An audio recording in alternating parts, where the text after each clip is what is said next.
Okay, good morning, everyone. I'm Dr. Abhishta, and I have done my master's in sports physiotherapy, and I'm an A certified personal trainer as well. Apart from that, I have worked as an assistant physiotherapist in Swasthya Kalyan College of Physiotherapy, Jaipur, from 2010 to 2013. And along with that, I was consultant physiotherapist for Rajasthan Cricket Association girls team. And I was also consultant physiotherapist for Jaipur Marathon. Okay. After that, I have worked for 3 years with Gold's Gym Fitness Institute as lecturer exercise science. After that, I took a maternity break and I worked as assistant physiotherapist, assistant professor physiotherapy with Manarashna University. And now since last 1 year, I am back with Gold's Gym Fitness Institute. So that's my introduction. And थोड़ा सा हम लोग gold gym के बारे में बात करेंगे and उसके बाद we will be starting with the demo lecture. ठीक है. सो गाइज मेरे को एक बार बताएंगे कि हमारा कम्युनिकेशन का मीडियम हम लोग क्या रखे. You people are comfortable in English, Hindi, mixed? Hindi कर लो मैम. हिंदी मैम. ठीक है. मेरा इंट्रोडक्शन तो ठीक है ना, या फिर वो भी रिपीट कर ले? नो मैम, नो नहीं, वो कोई दिक्कत नहीं है. ठीक है. तो जब हम लोग टॉपिक की बात करेंगे तो हम लोग हिंदी में आ जाएंगे. अगर कोई साउथ साइड से या वेस्ट साइड से है जिसको हिंदी क्लियर नहीं है तो आप मेरे को बता देना, चैट बॉक्स में लिख देना, तो मैं हिंदी में इंग्लिश में भी रिपीट कर दूंगी. कोई मेरे को प्रॉब्लम नहीं है. ठीक है. मैं इसके अलावा तीसरी लैंग्वेज में नहीं कम्युनिकेट कर पाऊंगी. सो ये 2 लैंग्वेजेस हैं विच आई एम कंफर्टेबल. सो थोड़ा सा अब हम लोग बात कर लेते हैं गोल्ड जिम के बारे में. आप सबको ही पता है दैट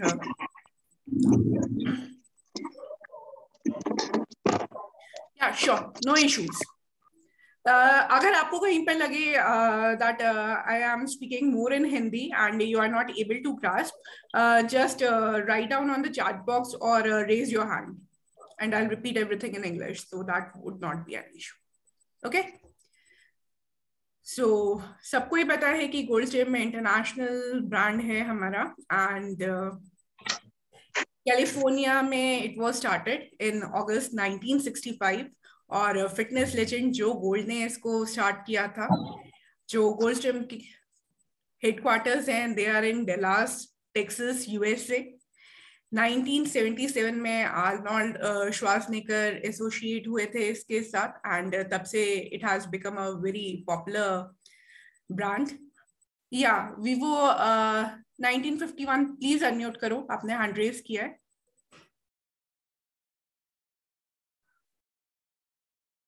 वीवो 1951 के नाम से कौन है? आपने हैंड रेज किया हुआ है, प्लीज. अच्छा, आपका ऑडियो कनेक्टेड नहीं है, so you will not be able to speak. So आप चैट बॉक्स में लिख दीजिए जो भी आपका डाउट है. Okay, and since then Gold's Gym is known as the Mecca of bodybuilding. Okay, and Gold's Gym की first जो international brand start हुई थी that was in Canada in 1985. Yeah, okay, I'll repeat everything in English, please don't worry. ठीक है. और Gold's Gym की सारी franchises and operation branches मिला के 700 लोकेशंस पे हैं in all 6 continents and 29 countries. Okay, so I have just talked about the introduction of Gold's Gym, that it is an international chain which was started in August 1965 by legend Joe Gold, and the first international headquarter was at Dallas, Texas, USA. And in 1977, Gold's Gym became widely recognized because of its association with Arnold Schwarzenegger and Lau Ferrigno. And since then, Gold's Gym is known as the Mecca of international bodybuilding. Okay, and the first international branch was established in Canada in 1985. And we have 700 operational branches worldwide in 6 continents and 29 countries to be precise.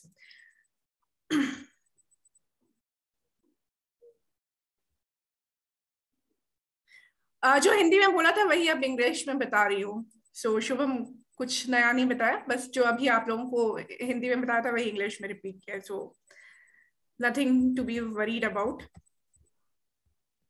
सो ये 6 continents में है, ठीक है। And थोड़ी सी बात करते हैं अब गोल्ड स्ट्रीम इंडिया के बारे में। सो गोल्ड स्ट्रीम इंडिया जो हम लोगों ने स्टार्ट किया है वो 2002 में मुंबई में हम लोगों ने स्टार्ट किया था, ठीक है। एंड ऑल ओवर इंडिया हम लोगों के 150 ब्रांचेस है 95 सिटीज में। एंड इस साल हम लोगों ने 19th एनिवर्सरी अपने गोल्ड स्ट्रीम की सेलिब्रेट करी है। हाँ दीपक प्लीज अनम्यूट करो। मैम मुझे एक क्वेश्चन था, जैसे फ्रेंचाइजी और ओन जिम का क्या फर्क क्या होता है? फ्रेंचाइजी लेने से फर्क क्या है? जैसे क्या उसका ज्यादा फायदा क्या होता है? थोड़ा सा धीरे धीरे बोलोगे, मैं ग्रास्प नहीं कर पाई क्वेश्चन को। मैम मेरा क्वेश्चन ये है कि जैसे ओन जिम जो अगर ओपन करते हैं, ओके, तो अगर फ्रेंचाइजी लिया तो उसमें क्या डिफरेंस है, कि उससे क्या फायदा ज्यादा होता है? फायदा ये होता है, ब्रांडिंग का फायदा हो जाता है, ठीक है, कि आपको ब्रांड नेम के कारण आपके पास क्लाइंटेल आ जाती है। फर्स्ट थिंग ये है। दूसरी चीज ये है कि आपको थोड़ा सा ब्रांडिंग में और इनिशियल जो पब्लिसिटी मिल रही है वो ब्रांड के थ्रू हम लोग भी अपनी एडवर्टाइजिंग करेंगे तो आपकी एडवर्टाइजिंग भी ब्रांड के साथ हो जाएगी, right. So branding is the biggest thing कि गोल्ड जिम का नाम है। दूसरी चीज ये है कि आपको जिम सेटअप करने में और इक्विपमेंट्स क्या लेने हैं, लिस्ट ऑफ इक्विपमेंट्स, उस सब में सारी की सारी हेल्प मिल जाती है। और इनिशियली जो ट्रेनर्स वगैरह होते हैं वो हम लोग क्या कहते हैं कोर्स करवाते हैं, मतलब फ्रेंचाइज बैचेस वगैरह हो जाते हैं, सो वो सारी चीजें आ जाती हैं। So that is the difference कि आप अपने आप खुद से स्टार्ट करेंगे तो आपको और मैम पब्लिसिटी एक करनी पूछना था पड़ेगी, कि सारे इक्विपमेंट्स वगैरह के लिए अलग आपको हंटिंग करनी पड़ेगी, सो वो सारा का सारा जो है वो ईज आउट हो जाता है। और मैम एक पूछना था कि जैसे उसका एक्सपेंस कितना होता है फ्रेंचाइजी लेने के लिए? 200? That you need to talk to the franchise team. I'm not very Okay. much aware about that. Okay ma'am, thank you. Okay, no problem. ठीक है, तो मैं यही बता रही थी कि हम लोगों ने इस साल गोल्ड स्ट्रीम की 19th एनिवर्सरी इंडिया में सेलिब्रेट करी है और हमारे साथ काफी सारे सेलिब्रिटीज एसोसिएटेड है, एथलीट्स, बॉडी बिल्डर्स हैं, and we are growing stronger every year. So I'll repeat in English that first Gold Gym was established in Mumbai in 2002, and till now we have 150 operational branches throughout India in 95 cities. And this year we have celebrated the 19th anniversary of Gold Gym India. Okay, and now a little bit about GGFI, Gold Gym Fitness Institute. Gold Gym Fitness Institute was launched in India on 7th April 2006 on World Health Day, and with the sole thought process of spreading education and establishing a standard of fitness education and health throughout the country. And it's been 15 years, and in these 15 years we have certified almost 20,000 trainers. Okay, so gold stream fitness institute जो है वो 7 अप्रैल 2006 को start हुआ था, world health day वाले दिन। और हम लोगों का जो मोटिव है इस इनिशिएटिव के पीछे यही है कि ज्यादा से ज्यादा ट्रेनर्स को हम लोग ट्रेन कर सके अबाउट फिटनेस एंड हेल्थ, और एक स्टैंडर्ड बना सके, स्टैंडर्ड एस्टैब्लिश कर सके थ्रू आउट द कंट्री, ठीक है। क्योंकि इट इज वेरी इंपॉर्टेंट कि हम लोगों को जो डीलिंग है वी डील विद ह्यूमन, ठीक है, तो इंजरी ना हो या हम लोग साइंटिफिक तरीके से चले और एक स्टैंडर्डाइजेशन आ जाए। सो इसलिए हम लोगों के different certifications we have started, right. और हम लोगों ने अभी तक 20,000 ट्रेनर्स ऑलमोस्ट ट्रेन कर दिए हैं। कोर्सेज के बारे में जो है मैं बाद में डिस्कस करूंगी, पहले थोड़ा सा हम लोग आज के टॉपिक पे आ जाते हैं। सो मैं फास्ट तो नहीं बोल रही हूँ ना? अगर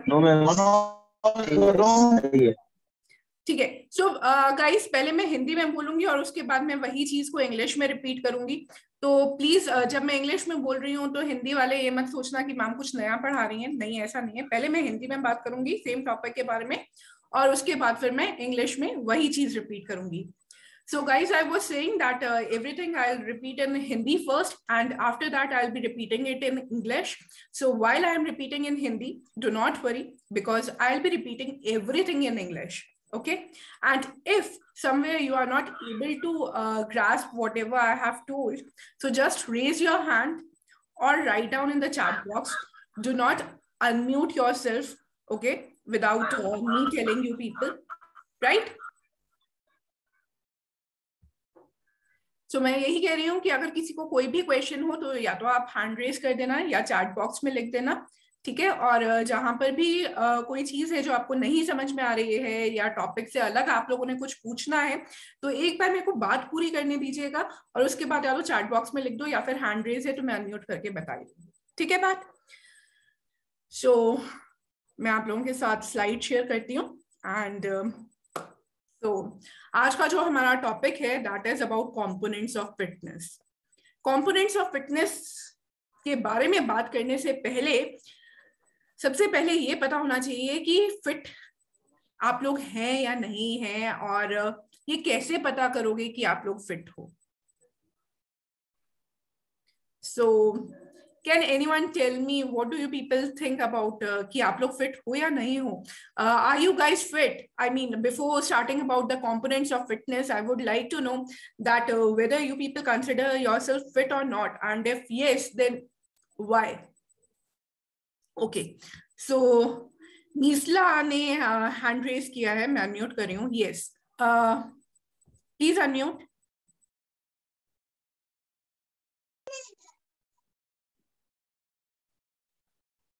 मिसाला आप प्लीज हैंड रेज किया हुआ है, म्यूट कीजिए।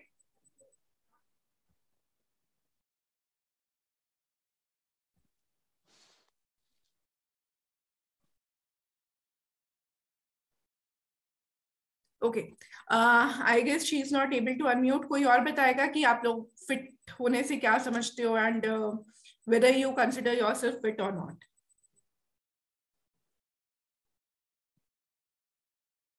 Anyone? Yes Deepak, please unmute. हाँ मैम, आवाज आ रहा है मेरा? हाँ जी आ रहा है मैम। मेरे हिसाब से मैं जो सोचता हूँ फिट यानी कि क्या होता है, जो अपने सिर्फ मसल्स नहीं, जो आने का जो यानी कि समझ लो अगर एज कम से अगर अपन जो लास्ट तक अपन जो जीते हैं, समझ लो जैसे भी अपन तो भी 80, 90, 70 जो भी जीना है, तो उसमें फिटनेस का बहुत बड़ा रोल रहता है। जैसे कि फिट रहने से बहुत सारी उसके फायदे हैं, तो उसका अच्छा हैबिट लगता है, डाइट करते हैं बहुत अच्छा रहता है, मसल्स अच्छा रहता है। बहुत सारे जो बीमारियां हैं, डायबिटीज, थायराइड वगैरह, वो हो सकते हैं पर बहुत कम टाइम हो सकता है वो। और बाकी क्या, जो आगे का जो जीन्स है, जो आगे के जो जनरेशन है, उनको भी बहुत ज्यादा इसमें सपोर्ट मिलता है। बाकी एक शब्द में तो बोल नहीं सकते, बहुत से फायदे उसके। Right, okay. सो मेरे पास अंगोम का भी आया है कि हाँ हम लोग फिट हैं क्योंकि हम लोग एक्सरसाइजेस करते हैं। ओके, केशव प्लीज अनम्यूट करें। हेलो। हाँ जी, हाँ जी, गुड मॉर्निंग मैम। या good morning Keshav. Ma'am fit का मतलब ये है कि एक तो अंदर से स्ट्रांग होना, एक बाहर से सुंदर होना। ओके, बाहर से सुंदर होना, ओके, और अंदर से स्ट्रांग होना। Okay okay. मतलब कोई भी डिजीज। अंदर से स्ट्रांग होने से क्या समझ रहे हो आप? अंदर से स्ट्रांग होने से मतलब मैम अपना डाइजेशन सिस्टम अच्छा हो और कोई भी बीमारी मतलब कुछ भी ना हो। ओके, अगर राइट एक्सरसाइज करेंगे तो कुछ भी हो। राइट। सो अभी तक सबने जो हम लोगों की बात हुई है यही गैदर किया है कि भाई एक तो फिजिकली फिट होना, ठीक है, कि फिजिकली आपकी फिजिक अच्छी हो, देखने में अच्छे लग रहे हो, ठीक है, एंड इंटरनली जो है वो डिजीजेस ना हो, ठीक है। So as every Keshav told us and Deepak told us, शरीर पर कोई बातों पर असर दीजिए। हाँ जी। So everyone told us that they all consider themselves to be fit, and the reason being that they are exercising regularly. Okay, they are physically they have less fat percentage, and apart from that, they are active and they do not have any illness. So that is the reason why they consider themselves to be fit. Okay, अब fitness जो है, हम एक ही की physically fit है, ठीक है, या बीमारी नहीं है, तो हम लोग सिर्फ एक ही पैरामीटर पे बात नहीं कर सकते कि सिर्फ बीमारी नहीं है तो फिट हो गया, या कोई फिजिकली स्ट्रांग है तो फिट हो गया. फिटनेस जो है वो बहुत सारे के सारे पैरामीटर्स को, बहुत सारी चीजों को ध्यान में रखते हुए हम लोगों का होता है. और एक इंसान को हम तभी फिट बोलेंगे जब वो फिजिकली, मेंटली एंड फिजियोलॉजिकली यानी कि हमारे जितने भी ऑर्गन्स हैं दे आर फंक्शनिंग प्रॉपरली. ठीक है, इनमें से अगर एक भी कंपोनेंट हमारा मिसिंग है, ठीक है, कि फिजिकली आप क्या कहते हैं मोटे हैं, या आप एक्टिविटी नहीं कर पाते हैं, थक जाते हैं, सांस फूलने लग जाती है, या फिजियोलॉजिकली की बीमारी है, कोई डायबिटीज है या हाई ब्लड प्रेशर है, ठीक है. फिजियोलॉजिकल का मतलब हुआ, फिजियोलॉजी का मतलब हुआ कि हमारे जो भी ऑर्गन्स हैं वो प्रॉपरली वर्क कर पा रहे हैं या नहीं कर पा रहे हैं. अब चाहे वो हार्ट हो गया, या वो लंग्स हो गए, या हमारा डाइजेस्टिव सिस्टम हो गया.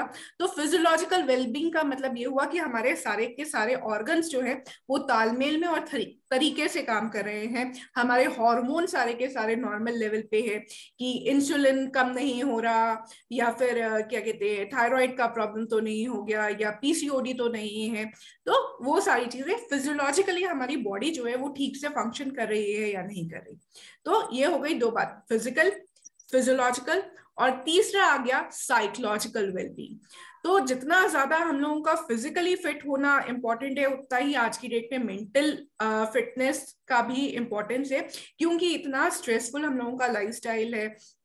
हम लोग सारे ऑफिस जाते हैं, वर्क प्रेशर होता है, फैमिली प्रेशर होता है, ठीक है. सो वर्क लाइफ बैलेंस बराबर नहीं बनता, एंड मेंटली अगर हम लोग स्ट्रेस्ड है तो वो कहीं ना कहीं हमारी फिजियोलॉजी को खराब करेगा और हमारी फिजिकल वेलबींग को भी खराब करेगा. तो ये तीनों की तीनों चीजें जो है आपस में रिलेटेड है, और इन तीनों में ही फिट हैं तभी हम लोग actually fit मानते हैं. So fitness, I'm repeating everything in English now.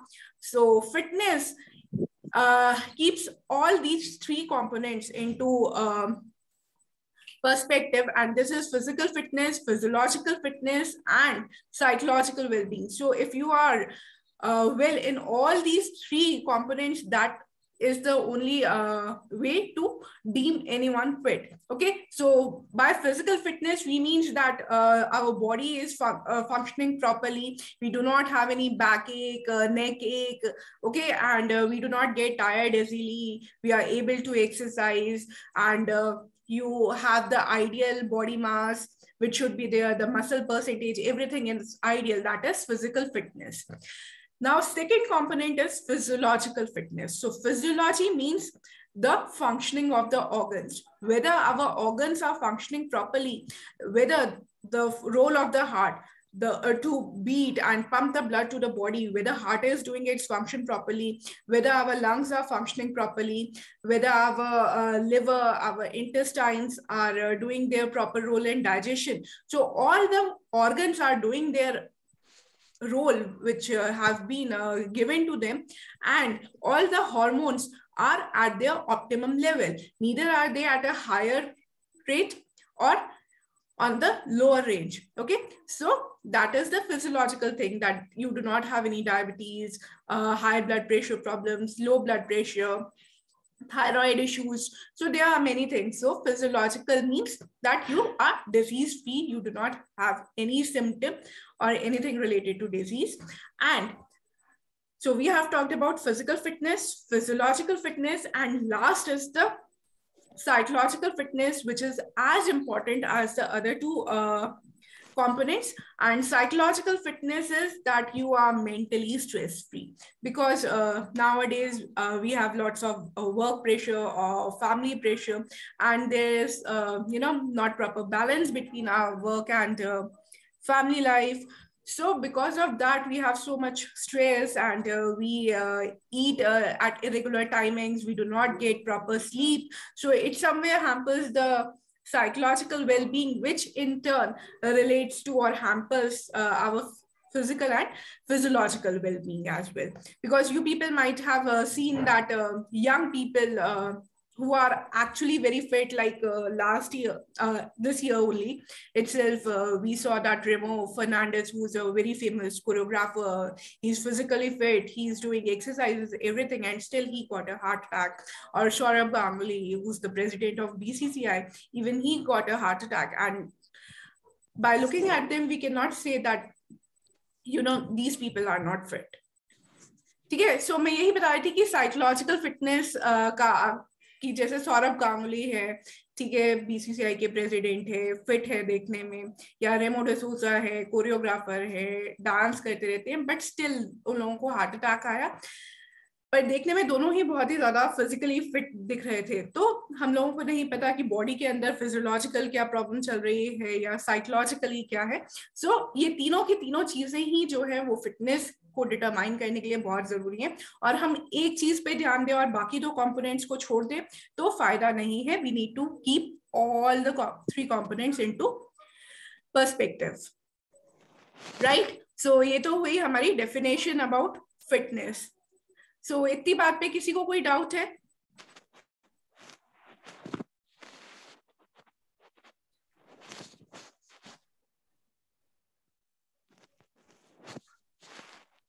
Everyone clear so far? Okay ma'am एक डाउट। हाँ जी, हाँ जी। जैसे मैम अभी मेरा खुद का ओन जिम है, हाँ ओके, जी। और मेरा खुद का फूड सप्लीमेंट स्टोर है, और मेरा एक्चुअली ये फिटनेस इंडस्ट्री में 15 सालों से हूँ। ओके। तो मैम एक पूछना था, जैसे अगर किसी को अगर चेस्ट पेन हो रहा है तो हार्ट अटैक के साइन क्या होता है? चेस्ट पेन तो होता है पर बहुत लोगों को नॉर्मल चेस्ट पेन होता है, तो कैसे समझे कि इसको हार्ट अटैक आ सकता है या उसे प्रिवेंट हो सकते हैं? देखिए, सबसे बड़ी बात यह है कि आप नॉर्मली ही बात कर रहे हैं या फिर एक्चुअली वर्कआउट करते टाइम पर ये किसी का कंप्लेंट है? नहीं, अगर वर्कआउट करते समय अगर आता तो वो बात अलग है, पर अगर कोई लड़की को या मेल फीमेल को अगर कभी चेस्ट पेन हो रहा है और उनका उम्र थोड़ा ज्यादा है, हाँ, तो इसके लिए देखिए, द थिंग इज कि आपको एक तो कार्डियोलॉजिस्ट के पास भेजना ही पड़ेगा, और अदरवाइज अगर घर पे ब्लड प्रेशर का इक्विपमेंट है तो उनका ब्लड प्रेशर जो है हफ्ते भर तक मॉनिटर करिए, या वो फिजिशियन के पास जाकर करवाएंगे दिन में 2 बार, ठीक है। या फिर आजकल सबके पास ही घर पे इक्विपमेंट्स रहते हैं। एंड अपार्ट फ्रॉम दैट, जो एग्जैक्ट हम लोगों को एक्यूरेट रीडिंग मिलती है, आप किसी भी डॉक्टर के पास भी जाओगे तो वो ईसीजी ही कराएगा, ठीक है, क्योंकि चेस्ट पेन नॉर्मली नहीं हो सकता। अगर चेस्ट पेन है तो या तो कार्डियक कंडीशन है कोई, या रेस्पिरेटरी, चाहे वो खांसी ही हो सिंपल सी, ठीक है, उसके कारण हो सकता है, या फिर बोन्स में या उधर के मसल्स में कुछ प्रॉब्लम आ गया है। तो यही 2-3 चीजें होती है मेनली। एंड क्योंकि आजकल हार्ट कंडीशंस का बहुत ज्यादा प्रॉब्लम है, so it is always advised कि अगर किसी को नॉर्मल में भी चेस्ट पेन हो रहा है तो वो एक बार कार्डियोलॉजिस्ट को के पास जाके ईसीजी करवा लें, ठीक है दीपक? ओके, सो हम लोगों ने फिटनेस की बात कर ली। अब फिजियोलॉजिकल एंड साइकोलॉजिकल में हम लोगों का इतना रोल नहीं आता है। As a trainer we are more concerned about the physical fitness, and physiological के भी 1-2 कंपोनेंट्स हम लोग ध्यान में रखते हैं।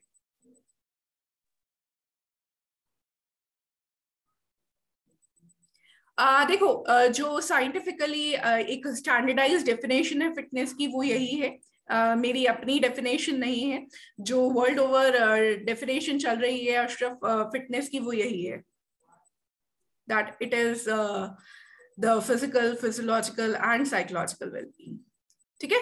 सो एज अ ट्रेनर हम लोग जो है ज्यादा कंसर्न, हम लोग जो डिफरेंस कर सकते हैं वो मेनली फिजिकल एंड फिजियोलॉजिकल, थोड़े बहुत ही पैरामीटर्स में हम लोग इफेक्ट डाल सकते हैं, ठीक है। साइकोलॉजिकल वेलबींग, फिजिकली फिट है तो थोड़ा सा हाँ साइकोलॉजिकल फिटनेस पे इफेक्ट पड़ता है, डेफिनेटली पड़ता है, ठीक है। बट मेनली जो हम लोगों का कंसर्न है that is about physical fitness, and इसलिए हम लोग जो बात करने वाले हैं वो हम लोग फिजिकल फिटनेस के कंपोनेंट्स के बारे में ही बात करेंगे, ठीक है. So I was just telling that as a trainer we are more concerned about physical fitness, okay, because we cannot do blood tests or we cannot do x-rays or MRIs, okay. So we are more concerned with the physical fitness, and this physical fitness determines indirectly the psychological well-being and affects the physiological functioning of the organs. Okay, so all these things are interrelated, but we are directly concerned with physical fitness. Okay, so physical fitness के बारे में हमारे जो main components आ जाते हैं, standard components आ जाते हैं, वो 5 स्टैंडर्ड कंपोनेंट्स हैं, और ये हैं cardiovascular endurance, muscular endurance, muscular strength, flexibility और आइडियल बॉडी कॉम्पोजिशन. ठीक है, और हम इन पांचों के बारे में ही बात करेंगे. ये बेसिक या स्टैंडर्ड है. इसके अलावा भी आ जाते हैं पैरामीटर्स जो है, बट वो अलग अलग लोगों के लिए आ जाते हैं, कि जैसे ओल्ड है तो बैलेंस भी आ गया, ठीक है, रिएक्शन टाइम भी आ गया, बट वो काफी ज्यादा डिटेल की बात हो जाती है, जो सबके लिए जनरल पॉपुलेशन में हर एक के लिए ही हम लोगों को पता होने चाहिए. और ये 5 होते हैं वो. ठीक है, सो अभी मैं यही बात इंग्लिश में रिपीट कर रही हूँ. So guys, what I told you people that we are directly concerned with the physical fitness, and whenever a client comes to us, these are the 5 components which we actually focus for everyone, and these 5 are the standard or the basic components of physical fitness. And these are: first, cardiovascular endurance; second, muscular endurance; third, muscular strength; fourth is our flexibility; and fifth is ideal body composition, right? So these are the 5 components which we have to see and determine in everyone. Okay, whether there is difference between age or the person is diabetic, it does not matter. We check all these 5 components, and we work over these 5 components. Apart from them, there are other parameters as well, like balance, agility, power, but then they are not for everyone, and according to our goal we only check them. So in this class we would be talking only about these 5 components because of the time, and the course is basically about general population. Okay, so these are the 5 components which we will discuss here today. So सबसे पहला component जिसके बारे में हम लोग बात करने वाले हैं is cardiovascular endurance. कोई मेरे को बताएगा कि कार्डियो से क्या समझ में आ रहा है आप लोगों को?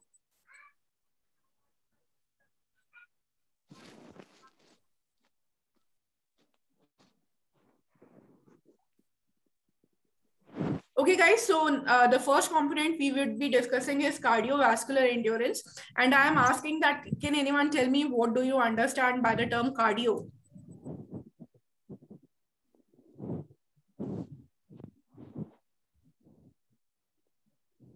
Okay, running.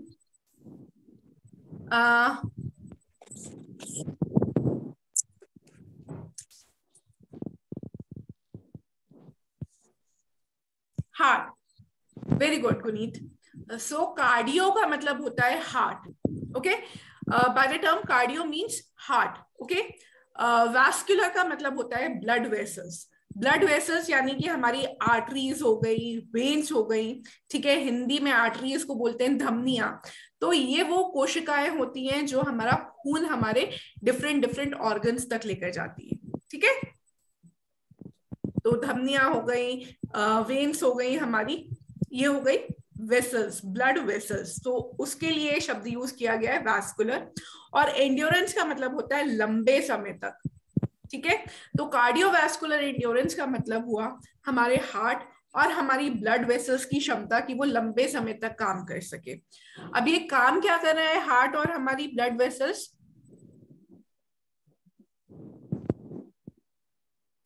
Not exactly Irfan, quite right. ठीक है, काफी हद तक आपने सही बोला, बट एग्जैक्ट यही डेफिनेशन नहीं है. सो हमारे हार्ट और ब्लड वेसल्स काम क्या करते हैं? हमारा ब्लड जो है वो ऑक्सीजन और न्यूट्रिशन लेकर जाता है. ठीक है, हमारे कार्बोहाइड्रेट्स हो गए, फैट्स हो गया, ठीक है,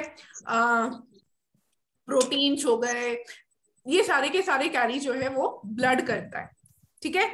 और हार्ट का काम है, हार्ट मोटर की तरह काम करता है। ये हमारा ब्लड जो है वो पंप करेगा सारे के सारे बॉडी के टिश्यूज तक, ऑर्गन्स तक, चाहे वो ब्रेन हो जाए, चाहे वो हमारे हाथों के मसल्स हो जाए, पैरों के मसल्स हो जाए, ठीक है। तो हर जगह तक जो ब्लड कैरी करके लेकर जाता है, that is the blood vessels करेंगी, ठीक है। सो खून के माध्यम से ही हमारा सारा कुछ हमारे टिश्यूज तक पहुंच रहा है, और पहुंचाने की जिम्मेदारी जो होती है हार्ट की है और ब्लड वेसल्स की है।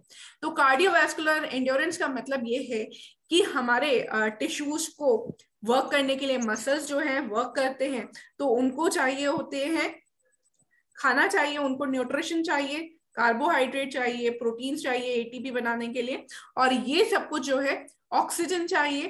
तो ये सब जो है वो ब्लड कैरी करके लेकर जाता है। तो हमारा हार्ट और हमारी ब्लड वेसल्स कितने लंबे समय तक ऑक्सीजन और न्यूट्रिएंट्स हमारे मसल्स को पहुंचा सकती है, वो ही कार्डियोवैस्कुलर एंड्योरेंस।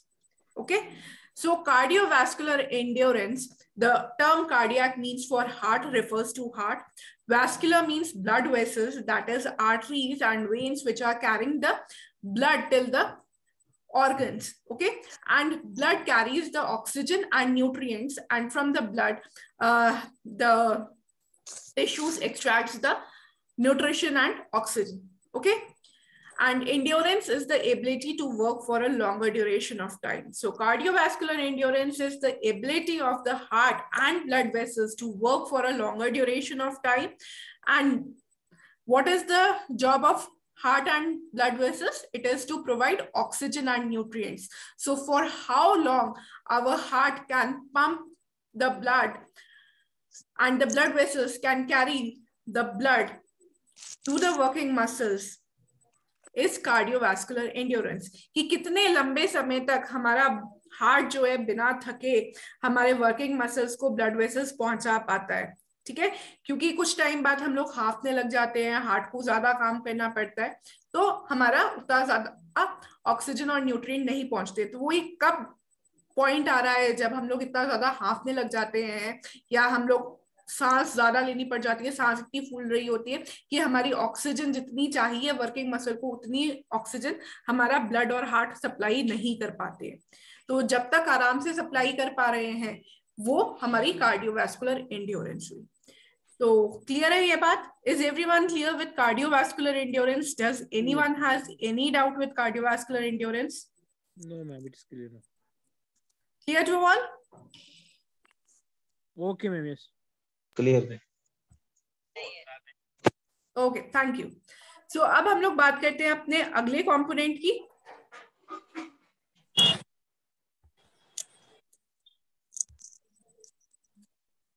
अगला कंपोनेंट है हमारा मस्कुलर एंड्योरेंस। और अभी मैंने आप लोगों को बताया था कि एंड्योरेंस का मतलब होता है लंबे समय के लिए काम करना, और मस्कुलर एंड्योरेंस का मतलब हुआ कि मसल कितनी देर तक काम कर सकते हैं। अब मेरे को कौन बताएगा कि मसल काम क्या करती है?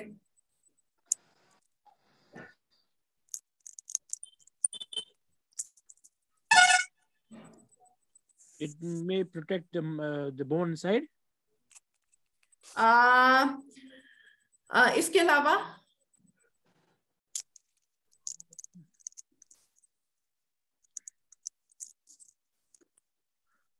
मेनली तो ये जो प्रोटेक्शन करती है ना, एक्चुअली बोन जो है स्ट्रांग होती है, मसल्स जो है वो बोन को स्ट्रांग नहीं करते हैं।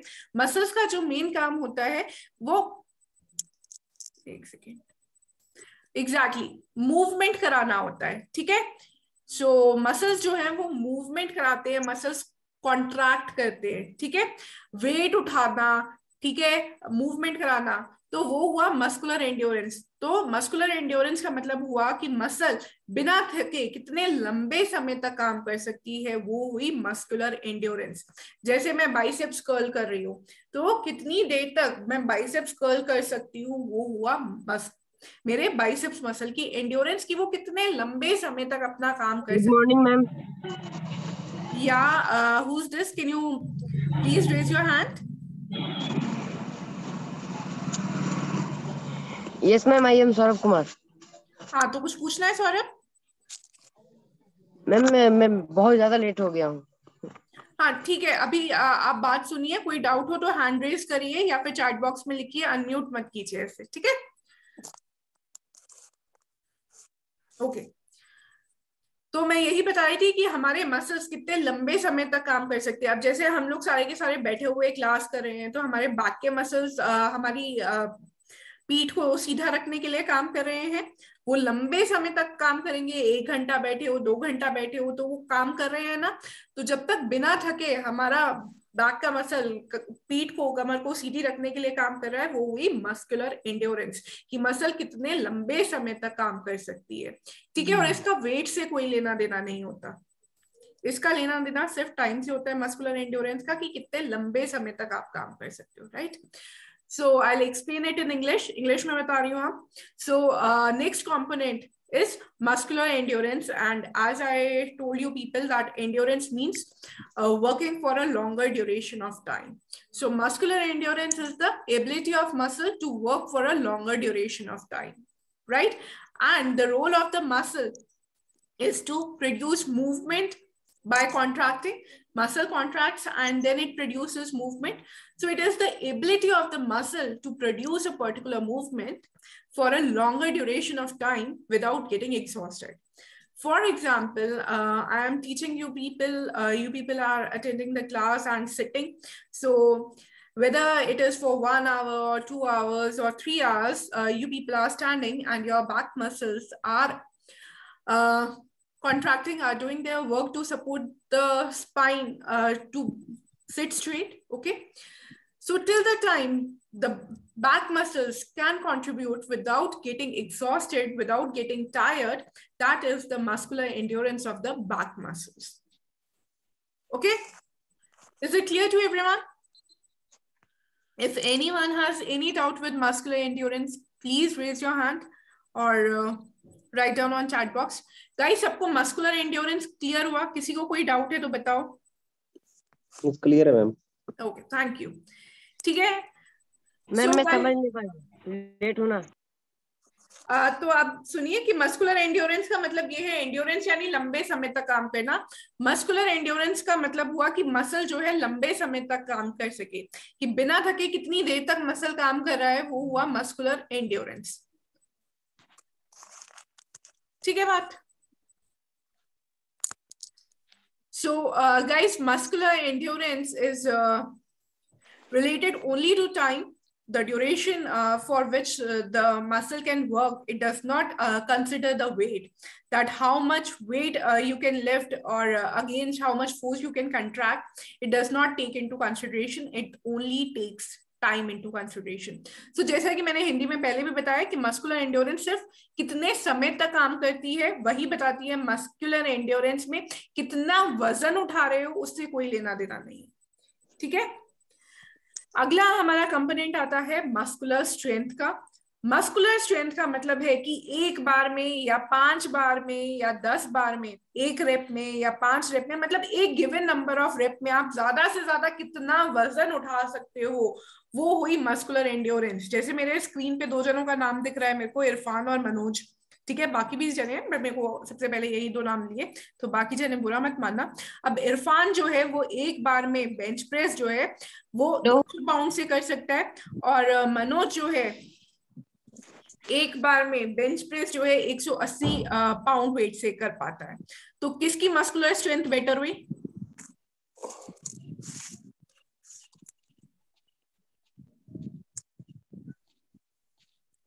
$200 पाउंड वाले की ना, कि उसका मसल जो है वो 200 पाउंड वजन उठा पाता है, 200 पाउंड वजन के अगेंस्ट कॉन्ट्रैक्ट कर पा रहा है, तो वो हुई muscular strength.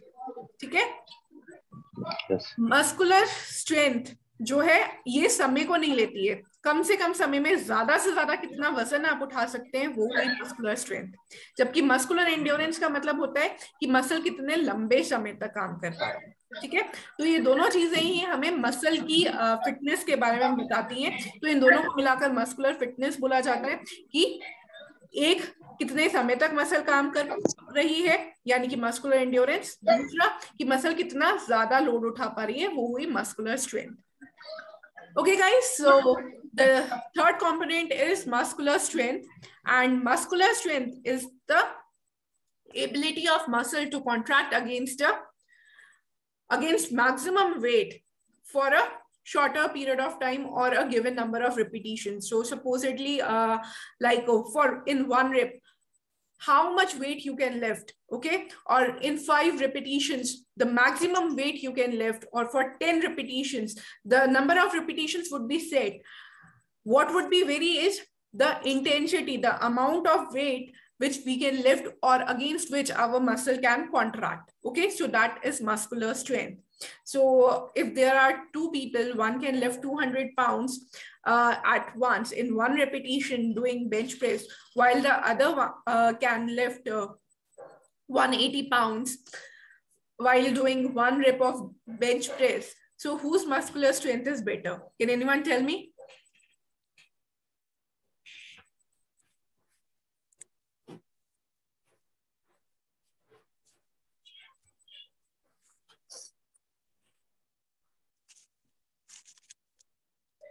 So the one who's, lifting more weight,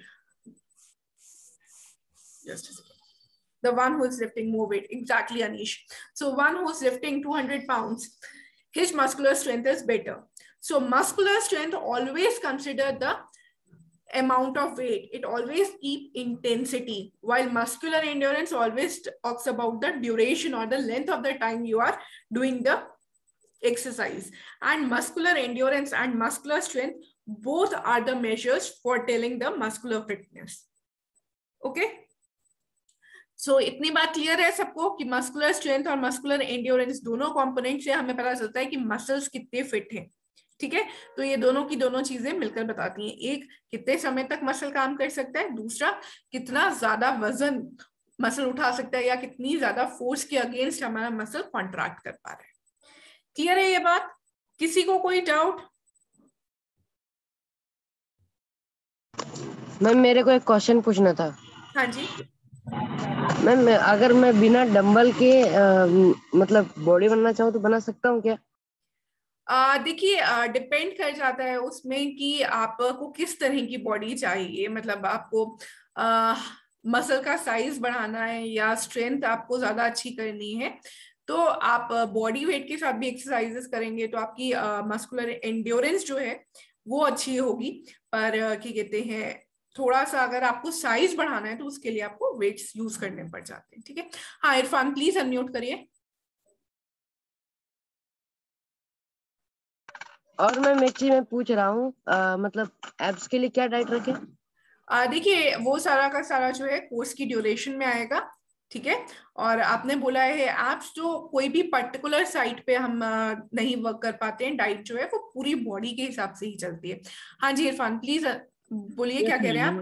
I have a question regarding the two components, muscular strength versus muscular endurance. Right. Does it depend on age? Definitely age पे भी depend करेगा। जैसे जैसे हम लोगों की as बढ़ती है हमारी मस्कुलर स्ट्रेंथ जो है वो डिक्रीज हो जाती है, and so is the case with muscular endurance, ठीक है? But in order to be fit, what one should prefer, whether muscular strength or one should go for muscular endurance? लोग दोनों ही चाहिए होती हैं हम लोगों को फिटनेस के लिए। मस्कुलर स्ट्रेंथ भी आपको एक लिमिट तक चाहिए होगी और मस्कुलर एंड्योरेंस भी। तो जो आपका डिपेंड कर जाता है कि आपका वर्क कैसा है, आपका लाइफस्टाइल कैसा है या आपका जॉब प्रोफाइल कैसा है, कि आपको ज्यादा वेट उठाना पड़ता है तो आपको स्ट्रेंथ ज्यादा चाहिए।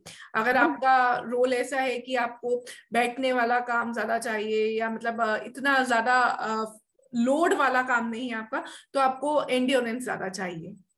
Ma'am, but I have a question. Can I ask you again? Yeah, sure. Yes, what I have observed in gym from last many years is that those who go with muscular endurance, they come with a good shape as compared to those who come with muscular strength. Those who prefer muscular strength does not come with a good shape. But those who come with muscular endurance, I have seen them, they come up with a very good shape with the passage of time. देखिए the thing is कि muscular strength basically हो जाता है हम लोग थोड़ा सा कि स्ट्रेंथ को हम लोग एसोसिएट कर देते हैं बॉडी के साथ की मसल्स का ज्यादा साइज है, तो उन लोगों का फोकस जो है वो उसी पे रहता है ना, तो इसलिए वो और ऐसी एक्टिविटीज नहीं करते हैं जो कि डेली लाइफ में ज्यादा यूज होती है। सो इस कारण से मे बी आपकी ये ऑब्जर्वेशन रही हो। Okay, thank you very much. Okay, हाँ आबिद प्लीज अनम्यूट करेंगे, आपने हैंड रेज किया हुआ है।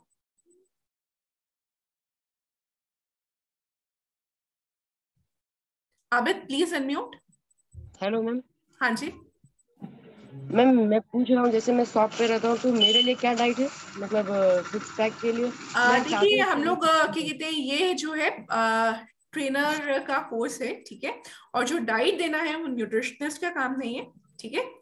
और दूसरी बात ये है कि इस कोर्स में आपको न्यूट्रिशन के बारे में बताया जाएगा कि बेसिक न्यूट्रिशन क्या है, पर आप कोर्स में कहते हैं यही सीखेंगे, पर आप डाइट दे नहीं पाएंगे किसी को, क्योंकि ये डाइटिशियन का काम होता है। 5 क्लासेस में आप डाइट बता सकें उतना आप नहीं होते हैं, ठीक है। हाँ आबिद, मैं अनम्यूट करने के लिए बोल रही हूँ, प्लीज ट्राई करो। मैं यहाँ से क्लिक कर रही हूँ, और अगर नहीं हो पा रहा है तो आप चैट बॉक्स पे लिख दीजिए अपना क्वेश्चन जो है।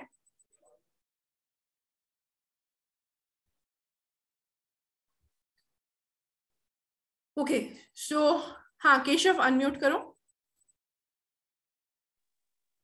मैं ये पूछ रहा था कि चलो डाइटेशियन का काम होता है जैसे डाइट देना, हाँ जी तो जैसे मेरी खुद की जिम है तो मैं भी ट्रेनिंग के लिए सोच रहा था आने के लिए वहाँ पे।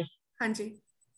तो वो डाइट के अंदर न्यूट्रिशन के अंदर ये तो बताएंगे ना कि इसके अंदर इतने कार्ब्स हैं, इसको हाँ कैसे जी काउंट करना है, कैलोरीज नहीं, वगैरह। कैलोरी काउंटिंग की जो है वर्कशॉप होती है हमारी, ठीक है। और क्या कहते हैं, तो उसमें हम लोग बताते हैं कि किसमें कितनी कैलोरीज हैं। जो कोर्स है, कोर्स में बेसिकली आपको बताया जाता है कि कार्बोहाइड्रेट्स कितने टाइप्स के होते हैं, या जनरल हमारी बैलेंस डाइट में कितना परसेंटेज कार्ब्स होना चाहिए, या प्रोटीन्स कितना होना चाहिए, या प्रोटीन्स दिन के कितने लेने हैं, प्रोटीन कैलकुलेशन के बारे में बताया जाएगा, वो सारा बताया जाएगा। पर अगर आप कहो कि इस फूड आइटम में कितनी कैलोरीज है, तो वो हम लोग 5 क्लासेस में इतना डिटेल में नहीं बता पाते हैं। नहीं वो तो खुद वो काउंट कर सकते हैं, उसमें तो हाँ कुछ जी नहीं, हाँ जैसे जी, पर आपको बीएमआई है बीएमआर का उसको। फॉर्मूला बताया जाएगा, ठीक है। आपको प्रोटीन कैसे कैलकुलेट करना है, जो इक्वेशन है वो बताई जाएगी, ठीक है, कि आपकी बैलेंस डाइट में कार्बोहाइड्रेट की कितनी मात्रा होनी चाहिए, या प्री वर्कआउट में आपको किस तरह का लेना है, या पोस्ट वर्कआउट में क्या चीज लेनी है, ठीक वो है आपको बताया जाएगा, ठीक है, थैंक यू। ठीक है। सो एक जनरल जो है वो नॉलेज आपको दी जाएगी बेसिक, ठीक यस है। मैम, मैं कुछ पूछूं? सौरभ एक बार मैं ये जो टॉपिक बता रही हूँ वो कंप्लीट कर लूं, है ना। अगर आपको इससे रिलेटेड कोई डाउट है तो आप पूछो, नहीं तो फिर हम अपने अगले कंपोनेंट के बारे में बात करना चाहेंगे, है ना। यस मैम, एक थोड़ा सा 2 मिनट का समय लेंगे। हाँ सौरभ, मैं समय दूंगी, एक बार मैं जो टॉपिक पढ़ा रही हूँ वो टॉपिक कंप्लीट कर लूं, फिर मैं आपकी बात सुनती हूँ, ठीक है। ठीक है।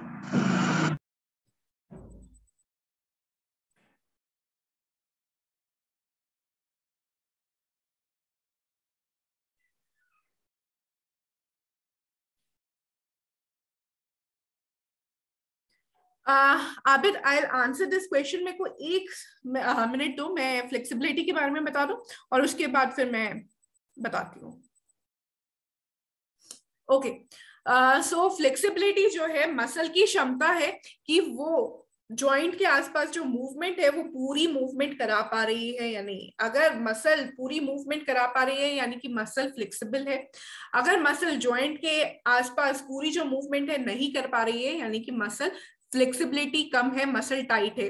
और अगर मसल टाइट होगी तो हमारा पोस्चर खराब हो जाएगा, पोस्चर खराब होगा तो उसके आसपास के एरियाज में हमारे बाकी मसल्स को ज्यादा काम करना पड़ेगा, ठीक है, जिसके कारण हम लोगों को बैक एक हो सकता है या घुटनों का दर्द हो सकता है। और अगर वर्कआउट कर रहे हैं तो हमारा एक्सरसाइज का पोस्चर खराब होगा जिसके कारण इंजरी होने के चांसेस हो जाते हैं। सो इसलिए बहुत इंपॉर्टेंट है कि फ्लेक्सिबिलिटी पे भी ध्यान दिया जाए, ठीक है।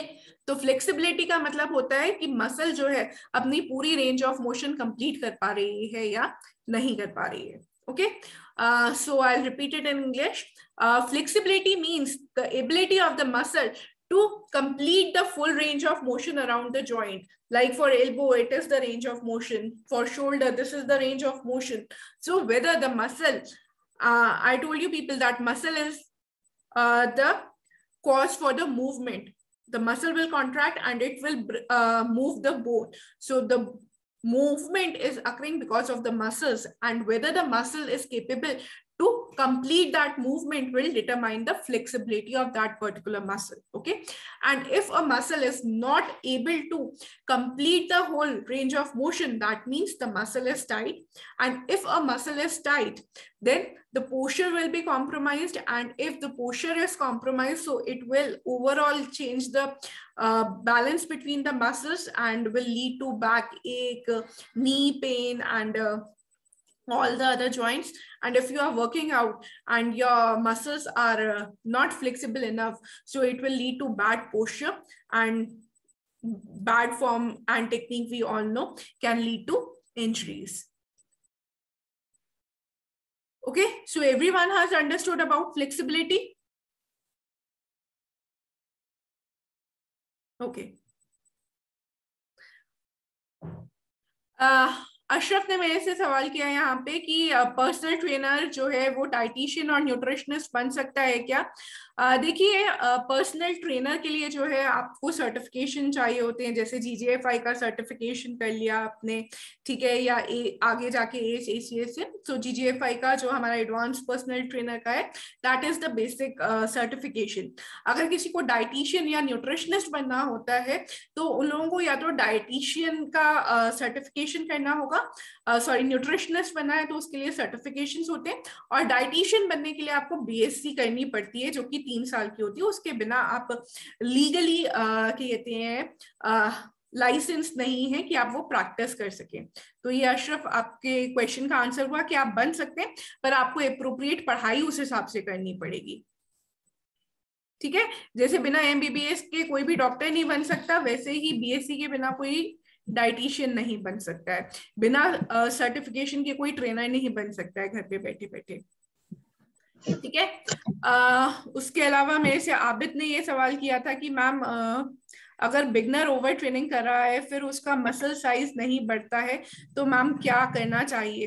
देखिए, मसल साइज बढ़ाने के लिए एक तो ये जो हम कंपोनेंट्स बात कर रहे हैं, पहले आपको इन कंपोनेंट्स को डिटरमाइन करना पड़ेगा, उसके बाद फिर उसका आपने गोल के स्पेसिफिक की क्या उसका गोल है, उसके हिसाब से हम लोग उसका कि कितनी रेपिटेशंस बनानी है, कितने सेट्स बनाने हैं, और डाइट, तीनों चीजों को ही ध्यान में रखना पड़ता है। हाँ आर्यन, रजिस्टर्ड डाइटिशियन के लिए भी सर्टिफिकेशंस होते हैं, सो वो सर्टिफिकेट करना पड़ता है। Ma'am, how to become a professional trainer in gym? हाँ, प्रोफेशनल ट्रेनर बनने के लिए आपको ये एडवांस पर्सनल ट्रेनर का कोर्स करना पड़ेगा। ठीक है, और हम गोल्ड जिम जो है वो 2 तरह के सर्टिफिकेशन कराते हैं, एक जो ऑफलाइन होता है, ठीक है, जो कि हमारा दिल्ली में है, भोपाल में है, मुंबई में है, बैंगलोर में है और पुणे में है।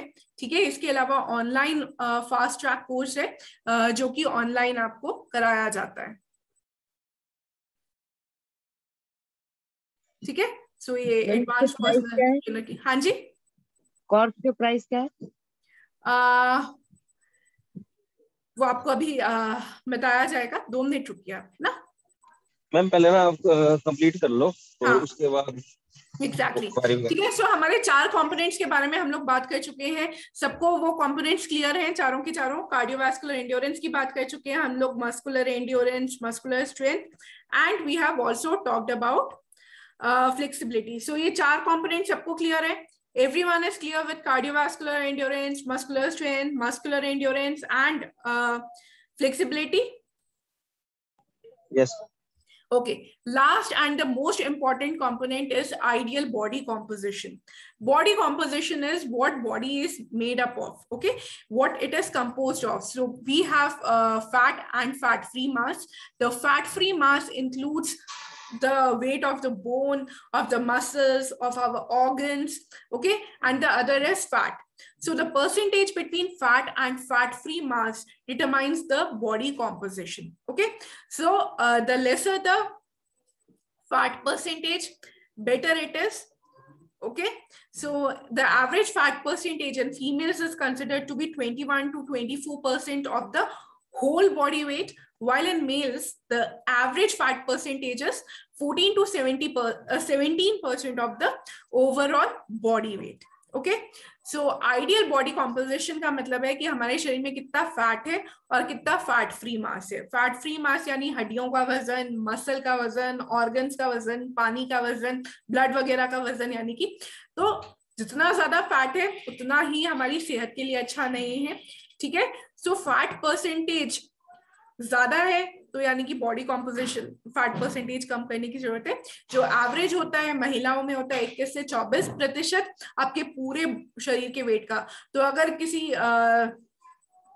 लड़की का वजन मान लो 100 किलो है तो मतलब मैं मैथ्स इजी करने के लिए बता रही हूँ, 100 पाउंड मान लो, चलो ठीक है 100 पाउंड है तो उसमें से 21 या 24 पाउंड ही फैट का वजन होना चाहिए। ठीक है, बाकी जो है वो मसल बोन का वेट होना चाहिए। अगर इससे ज्यादा है यानी कि उन्हें फैट परसेंटेज कम करने की जरूरत है। ठीक है, ऐसे ही मेल्स में जो फैट परसेंटेज है वो 14 से 17% होने चाहिए पूरे बॉडी वेट का। अगर उससे ज्यादा है तो they need to reduce the fat percentage, क्योंकि ज्यादा फैट हो जाएगा फिर वो हमारे ऑर्गन्स में या हमारे हार्ट में जो आर्टरीज वगैरह उनको ब्लॉक करना शुरू कर देगा, तो वो हमारे ऑर्गन्स को खराब करना शुरू कर देता है। ठीक है, so that is ideal body composition. So guys, I explained you people about ideal body composition in English, and these are the 5 components, and these 5 components are the basic or standard determinants of the physical fitness in an individual. So these are the components based on which we can tell that yes, this person is physically fit or this person is not physically fit, or he needs to work out, improve this particular component or this particular component, and then we will decide the workout plan for the client accordingly. Okay, so ये हमारे जो components हैं इनके हिसाब से हम लोग बताते हैं कि भाई हमारा क्या फिजिकली कितना फिट है, और उसके हिसाब से फिर हम लोग एक्सरसाइज प्लान क्लाइंट को बना कर देते हैं कि जो भी कंपोनेंट हमारा लैक कर रहा है उस पे हम लोग ज्यादा फोकस करते हुए करेंगे। Does this certificate eligible in Dubai? Yes, हमारे काफी सारे क्या कहते हैं जो सर्टिफाइड ट्रेनर्स हैं, they are already working in Dubai, Saudi. ठीक है, तो it is internationally valid certificate.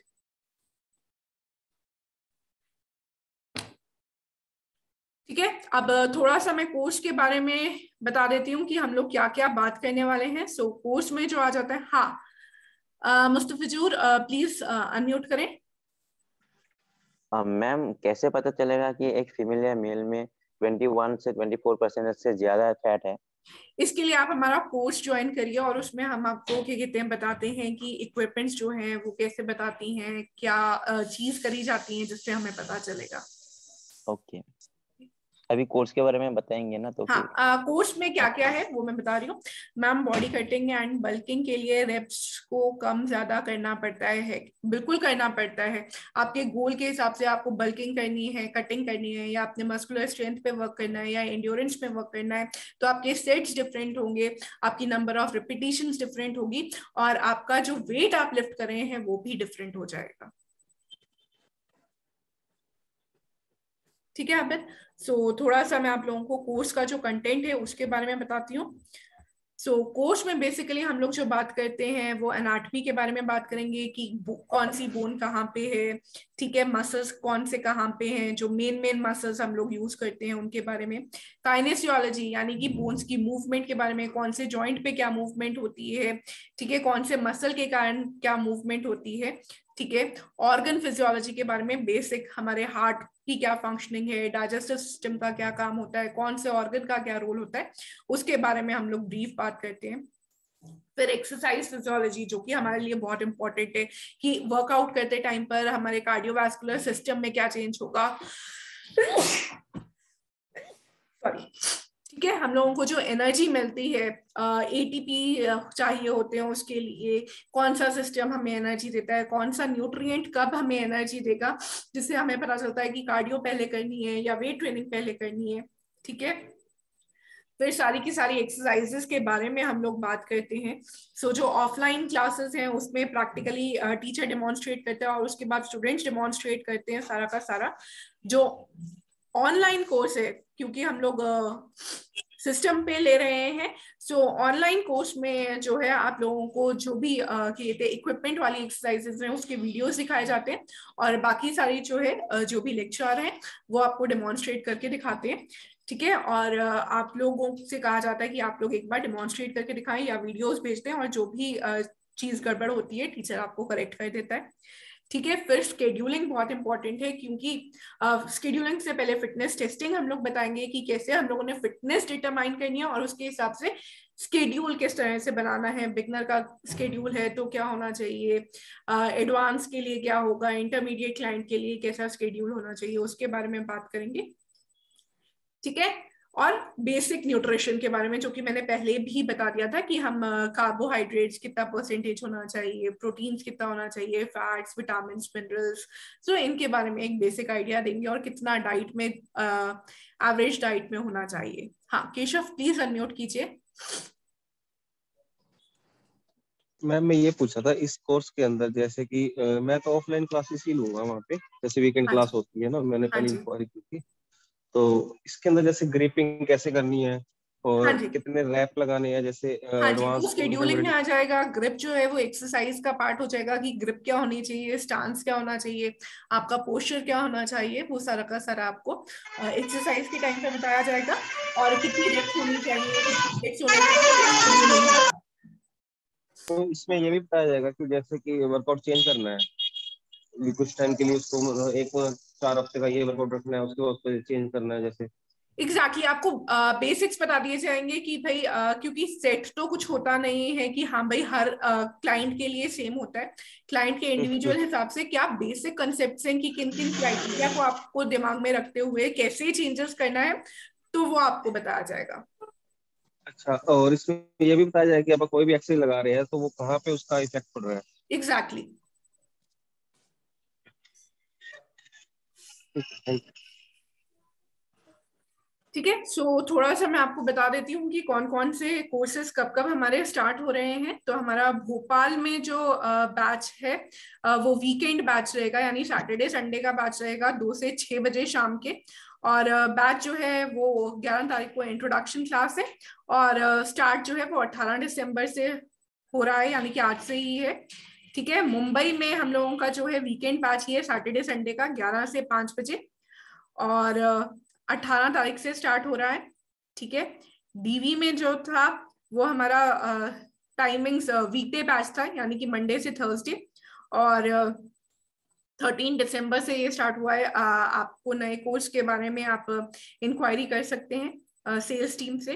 ठीक है, बैंगलोर में जो बैच स्टार्ट हो रहा है वो 20 तारीख से स्टार्ट हो रहा है, और मंडे टू थर्सडे का बैच है, सुबह 11 से लेकर शाम के 5 बजे तक। और पुणे में जो बैच है वो वीकडे बैच ही है, यानी कि मंडे से थर्सडे, और ये 2 से 5 बजे तक का है, और ये 27 दिसंबर से स्टार्ट होगा। ठीक है, इसके अलावा आप सेल्स टीम से बात कर सकते हैं, और हम लोग जो है वर्कशॉप्स भी कराते रहते हैं रेगुलरली, तो जो भी नई वर्कशॉप आएगी उसके बारे में भी आप इंक्वायरी कर सकते हैं। हम लोग स्पोर्ट्स इंजरीज की वर्कशॉप कराते हैं, कैलोरी काउंटिंग की वर्कशॉप होती है हमारी, एंड कहते हैं special population and female fitness.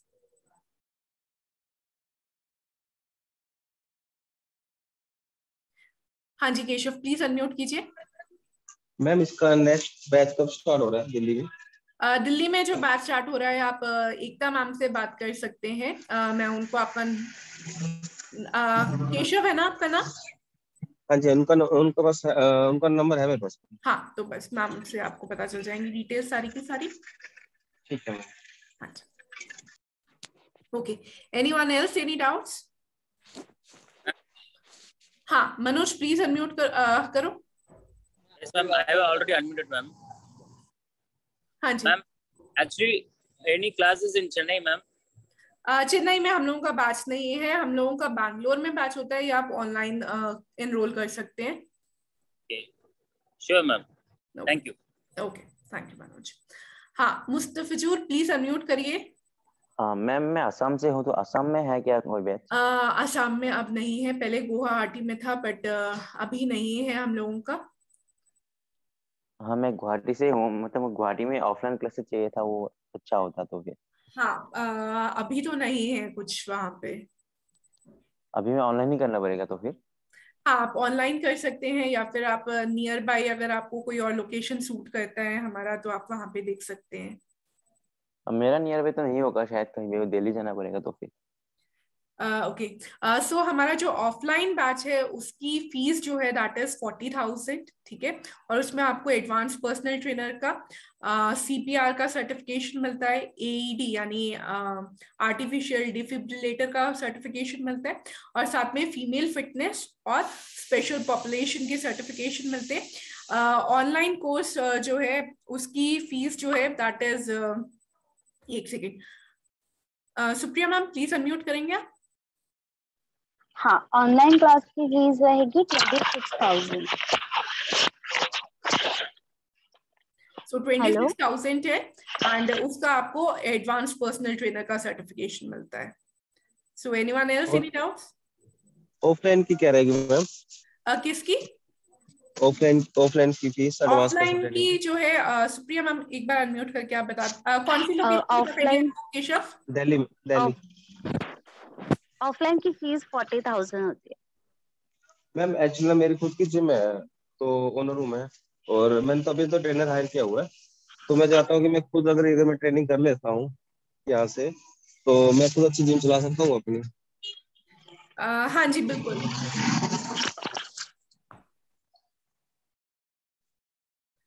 आप जिम स्टार्ट कर सकते हैं, उसमें कोई प्रॉब्लम नहीं है, आपका सर्टिफिकेशन हो जाएगा और बाकी। नहीं, जिम मेरी खुद की है मैम, ओनर रूम है। हाँ जी, सो आपका क्वेश्चन क्या है? मेरा क्वेश्चन ये है कि मैंने ना अभी ना ट्रेनर हायर किया हुआ है मेरी जिम के अंदर। हाँ, तो आप खुद एज ए ट्रेनर वर्क कर पाएंगे सर्टिफिकेशन के बाद, यही सवाल है ना आपका? हाँ जी। हाँ जी बिल्कुल।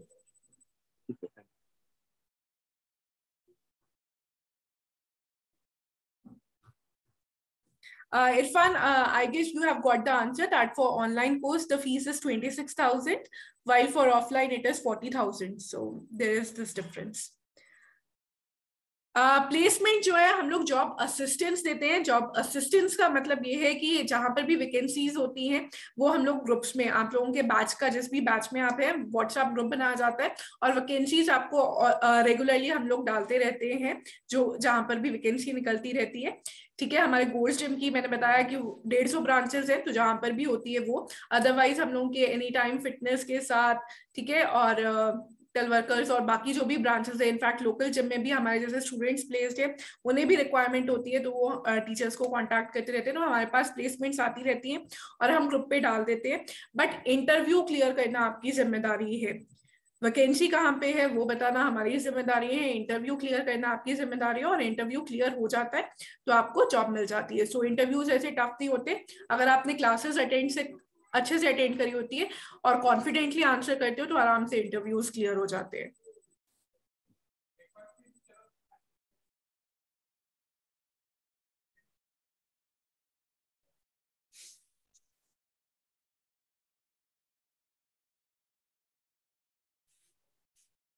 Anyone else? हाँ, प्लीज अनम्यूट करिए मुस्तफिजुर। सॉरी मैंने म्यूट कर दिया, तुम्हारा अनम्यूट करो। मैम आप किसी को अभी नंबर दे सकते हैं मुझे, ताकि मैं कोर्स के रिगार्डिंग पर्सनली बात कर सकूँ? श्योर। आपको कहाँ पे करना है? मैम एक्चुअली मुझे तो गुवाहाटी में चाहिए था। अच्छा, और अभी तो नहीं होगा तो ऑनलाइन ही करना पड़ेगा तो फिर? ओके, ऑनलाइन ही करना पड़ेगा, ठीक है। मैं एकता मैम का नंबर दे देती हूँ, एक सेकेंड रुकिए। ओके।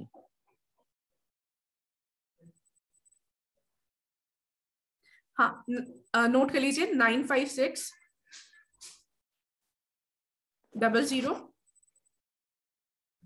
44981। मैम और एक बार? हाँ जी, 956 00 44981। Thank you ma'am. Okay,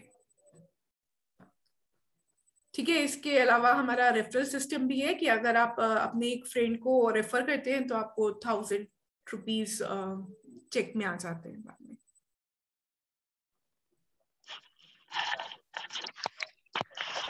ma'am duration पूछ रहा है कोई? हाँ, ओके, ड्यूरेशन जो है वो थोड़ा सा डिपेंड कर जाता है आपका, क्या कहते हैं कि आप वीकडे बैच कर रहे हो या वीकेंड बैच कर रहे हो। वीकेंड बैच जो है वो ऑलमोस्ट आपका, क्या कहते हैं, 3 मंथ्स का बैठ जाता है, और उसके बाद फिर आपका, क्या कहते हैं, ऑफलाइन है। सो आपका विद इन 15 डेज एग्जाम होता है। ऑनलाइन में हमारा, क्या कहते हैं, एक एग्जाम रहता है आफ्टर अ वीक, 7 दिन बाद एग्जाम हो जाता है। ऑनलाइन में थ्योरी एग्जाम रहेगा, ऑफलाइन में जो है वो हमारा थ्योरी, प्रैक्टिकल, वाइवा, तीनों एग्जाम्स होते हैं ऑफलाइन में। ठीक है, अगर वीकेंड बैच है तो आपका ऑलमोस्ट 3 मंथ्स का बैठता है सारा का सारा एग्जाम मिला के। और अगर वीकडे बैच है, यानी कि मंडे से लेकर थर्सडे तक क्लासेस है, तो वो 1.5-2 महीने में खत्म हो जाता है।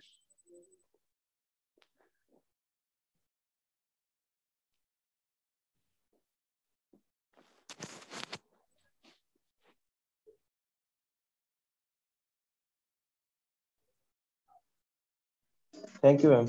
Okay,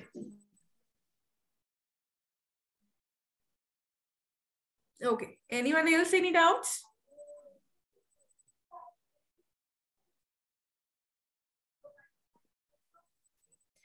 New online batches starting from 1st of January.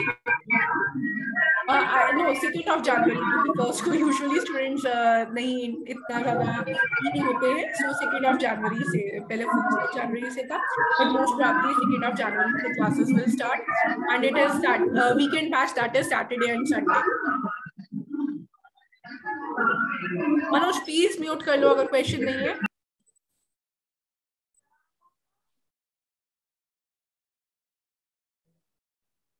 So morning batch होगा 11 to 2। Hello ma'am. हाँ जी मैडम एक क्वेश्चन था मैडम, जैसे कि ऑनलाइन कोर्स के लिए, ऑनलाइन कोर्स और ऑफलाइन कोर्स में मतलब वैल्यू किसकी ज्यादा रहेगी मैडम?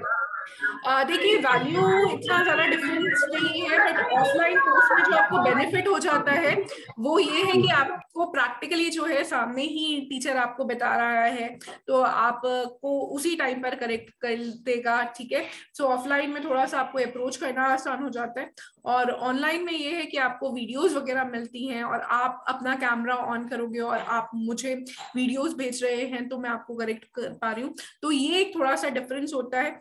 ठीक है, बाकी आपके ऊपर है, डिपेंड करता है कि आप ऑनलाइन में ग्रास्प कर पा रहे हैं या नहीं कर पा रहे हैं, मतलब कि मीडियम से आप कितना कंफर्टेबल है वो है। ऑफलाइन में ये है फिजिकली आपके सामने टीचर है, तो आप कुछ गलत कर रहे हैं तो उसी टाइम पर करेक्ट कर लेते हैं। ऑनलाइन में वो थोड़ा सा हम लोगों का कनेक्शन नहीं बन पाता है। ठीक है, एंड ड्यूरेशन जो है वो ऑफलाइन की थोड़ी ज्यादा है, क्योंकि प्रैक्टिकल आवर्स ज्यादा है, ऑनलाइन में प्रैक्टिकल आवर्स इतने ज्यादा नहीं है। सुप्रिया मैम, ये आप आंसर करेंगे क्या कि पेमेंट स्ट्रक्चर में क्या कहते हैं हम लोग इंस्टॉलमेंट्स वगैरह ऑफर कर रहे हैं क्या? एक्चुअली ऑफलाइन के लिए हम लोग 40,000 जो फीस है, तो इसके लिए हमें 2 इंस्टॉलमेंट में पे करना रहता है, but currently we are having offer that is 35,000। You can join this course with 35,000, and online के लिए आपको 26,000 पे करना है, वो वन टाइम पेमेंट होगी।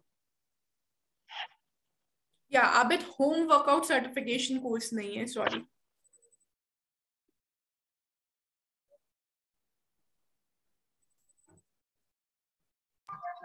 Hello ma'am. हेलो, या मैम वन मोर क्वेश्चन। हाँ जी मनोज। मैडम ये क्या था, मैं मतलब ग्वालियर सिटी से बिलोंग करता हूँ। हाँ जी। और मेरा खुद का जिम है, ग्वालियर से थोड़ा दूर है, 40 किलोमीटर दूर, डबरा में। हाँ जी। तो मैडम मैं ऑनलाइन कोर्स करूँ या ऑफलाइन? देखिए, अगर आप भोपाल जा सकते हैं तो ऑनलाइन, सॉरी ऑफलाइन आप भोपाल का देख लीजिए।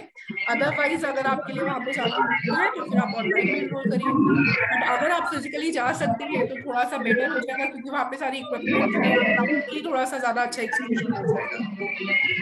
मैडम ड्यूरेशन क्या रहेगा मैडम, टाइम पीरियड इसका मतलब कितने मंथ का रहेगा ऑफलाइन में? देखिए, वो डिपेंड कर जाएगा कि वीकेंड बैच कर रहे हो या वीकडे बैच कर रहे हो। सुप्रिया मैम, हाँ जी, क्या कह रहे हो आप मनोज? मैडम वीकडे में मतलब कितने दिन, मंडे टू थर्सडे? हाँ, मंडे टू थर्सडे।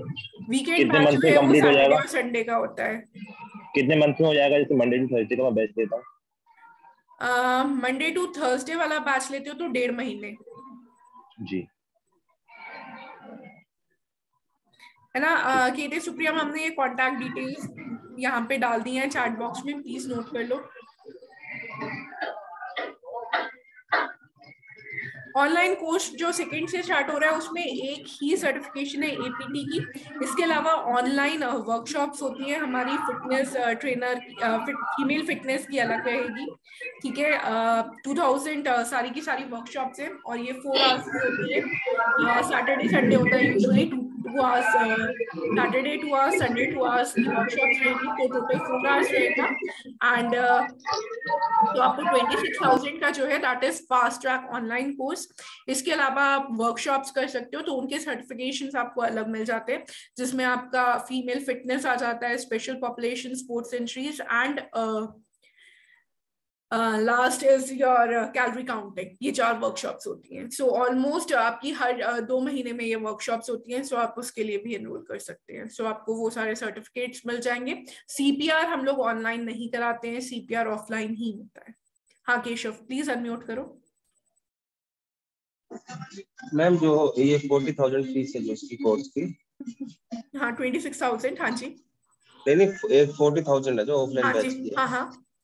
तो उसमें कौन कौन से कोर्सेज रहेंगे सारे? उसमें हमारा एडवांस पर्सनल ट्रेनर का रहेगा, क्या रहेगा, AED रहेगा, ठीक है।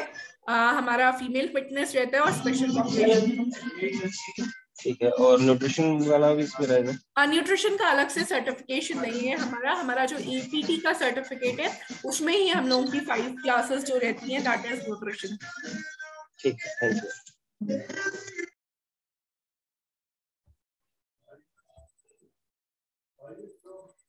ठीक है guys, so I guess that's all for today. Hope to see most of you in the class and it was nice teaching you all. So have a good day and bye.